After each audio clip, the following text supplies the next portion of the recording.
Mais ce matin, je distingue ceux qui, depuis le début, c'est-à-dire depuis que Manuel Valls s'est installé à Matignon, discutent ou contestent la politique gouvernementale, de quelque chose qui m'a choqué hier.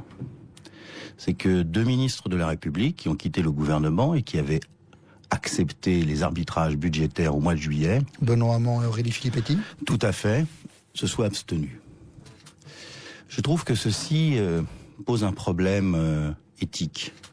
Que répondez-vous à Jean-Christophe Cambadélis? Je n'ai aucune leçon à recevoir de qui que ce soit. Je suis députée depuis 2007. J'ai été élue en Moselle à 2 reprises dans une circonscription difficile. Et moi, je dois des comptes à mes électeurs.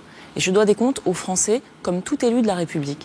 Le choix que nous avons fait avec Benoît Hamon hier, nous ne sommes d'ailleurs pas les 2 seuls anciens ministres, puisque je rappelle que Delphine Batho aussi s'est abstenue, Cécile Duflot aussi. Écoutez, j'ai fait un choix hier de m'abstenir, qui est un choix difficile, qui est cohérent avec les raisons pour lesquelles je ne suis plus membre du gouvernement. Un désaccord sur une politique économique qui privilégie la réduction des déficits pour financer, en tout cas privilégie d'ailleurs la réduction de la dépense publique pour financer à peu près 40 milliards d'aides et de soutien aux entreprises. Je considère que ce déséquilibre-là est de nature à déstabiliser notre économie. Je l'ai dit, il y a des devoirs quand on est dans une majorité.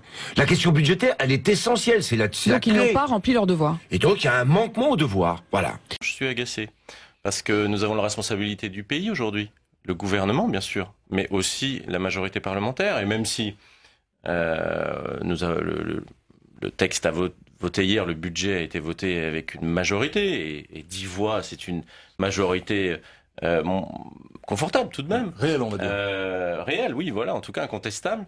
Quand des voix s'abstiennent, je comprends pas bien d'ailleurs le sens de l'abstention, mais ça n'est pas constructif et ça n'est pas responsable. Je pense que cette politique, non seulement n'a pas de résultat sur le plan économique, mais de surcroît, parce qu'elle réduit les capacités d'intervention de la puissance publique, sa capacité à mettre en œuvre la justice sociale et l'égalité, elle menace la République, et la menace de la République, c'est la préparation tout droit, comme on s'y prépare pour 2017, d'un immense désastre démocratique. Qu'est-ce qui serait cohérent? Qui quitte au moins le Parti Socialiste à ce moment-là, si c'est ça?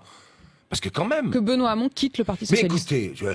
Qu'il soit cohérent, quoi. Vous dites qu'il soit cohérent, S'il dit que c'est un vrai problème démocratique qui est en train de se poser, enfin franchement, il était 2 ans et demi au gouvernement. Là, je pense il va trop loin. Il faudrait qu'il revienne un peu à une analyse. Il peut avoir des sentiments et des critiques à faire, mais là, je trouve que y a une limite qui a été quand même franchie.